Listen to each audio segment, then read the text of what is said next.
বাংলাদেশে যা দেখছি আমরা কিছুদিন ধরে যে ভিজুয়ালসগুলো আসছে এটা সত্যি খুব দুঃখজনক। আমার মনে হয় কি বিশেষ খুব একটা আমি বলতে পারবো না, কারণ এটা পুরোপুরি একটা দেশের ব্যাপার। আমার মনে হয় না আমার বিশেষ কিছু বলা উচিত।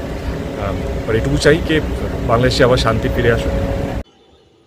ছাত্রদের কোটা আন্দোলনকে ঘিরে সারা বিশ্বে যখন তোলপাড়, বিভিন্ন দেশ থেকে ছাত্রদের আন্দোলনকে সমর্থন জানিয়ে তারা দেশে সশরীরে উপস্থিত না থাকলেও ফেসবুকে পোস্টে কিংবা ওই দেশ থেকে আন্দোলন করেছে।